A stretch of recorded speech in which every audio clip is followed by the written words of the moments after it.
Dave, what are your parameters as far as a guy who has Penn State ties? A lot of people are curious about that. Whether you want to go outside or if you could accept somebody with certain Penn State ties as the new head coach. I would have no problem. I mean, it won't be my decision alone. I mean, there'll be a lot of counsel, in that obviously.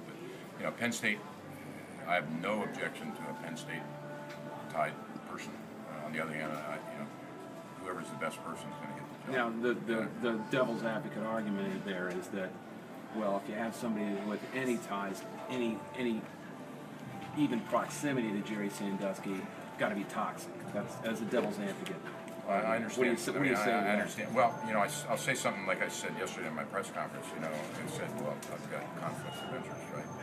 Because I'm a Penn Stater. All right. Well, you know what? People that know me know that I'm going to do the right thing no matter what it is. It doesn't matter if I'm a Penn State or if I'm from Ohio State or whatever. And so it's more about what's inside the person than what's outside. So, how is this impacting you personally? You're a Penn State grad. Oh, you mean personally from the, Yeah, I mean. It's just, I haven't had really, I feel terrible about the bad things that have happened. But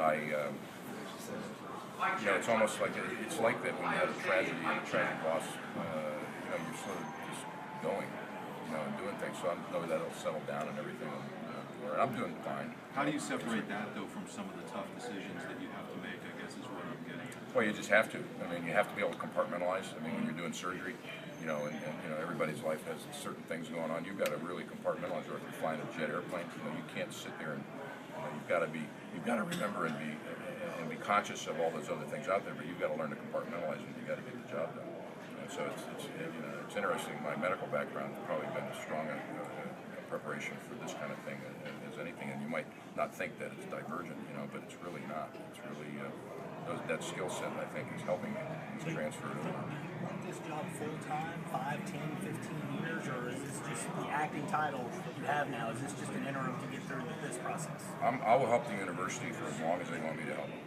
And as long as that happens, if it's 5 months, if it's 5 years, if it's, whatever I'm called on to do, I'm prepared and I've made the commitment. It sounds as though you want the job, though. Is that fair to say? Want's Is not that a good accurate? word. I'm saying I would certainly, if somebody would offer me the job eventually, depending on how things are, I would certainly be very interested. Correct me if I'm wrong on this. From what I could gather, we were all over the place during this, and it sounded as though you guys will try to pick the coach first, and then the permanent athletic director comes after that. Is that true or not? We really haven't had a conversation about the athletic director at this point because, my job right now is to keep this ship going. Yeah. And so that's the next step. I think, the acute phases, we've got the most acute phases, we've got to get our folks, back as far as the whole university because we're not separate. We're part of that. And we've got to help, do that and help, again, continue to be respectful and reverent, for those that were severely injured. That's the first order of business. And the second order of business, or the third order, I guess it is to get our staff, really back in the game. And they're back. They're coming back. We have really great staff that are doing that. The third order is the business of football, which is what for the football team, for this particular athletic team. And that the most acute thing is obviously getting a head coach. Well, how do you decide which comes first? That's who's going to decide that? The board, a bunch of you guys, a task force. That'll be my decision, but counsel with Dr. Erickson and the president, and obviously we have lots of resources to talk to. But it hadn't been decided yet.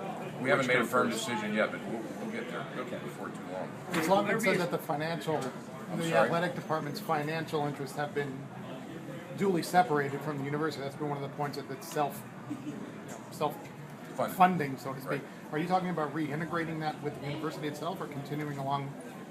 We haven't had any discussions about the financial reintegration. Because we've always viewed it as a very positive thing that we're a self-supporting athletic program. We don't take dollars from any place else, and I think that personally that's a positive thing.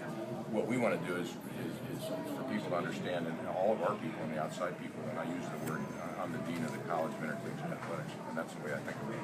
So we're going to be an integral part of the university academic world, and the athletic fields are the classroom. Who else would be making a decision with you about the football coach? You said council. Who would those people? Well, there'll be people. Yeah, there'll be people that obviously we'll talk to. The board doesn't, it's not the board's decision, it's the athletic director's and the president's decision, so. Will there be a search? I'll probably talk to my wife, you know, I mean, but not really, just kidding. Let's take Will there be a search? let's take a couple more. Dave, will Yeah. there be a search committee? Two more, one more after this. Will there be a search committee formed to look for the new coach? Yeah, we're gonna decide on that structure, very soon, and so we'll, and that's usually the way it's done. Do you know what kind of people you'd be looking for to serve in that committee? I don't yet.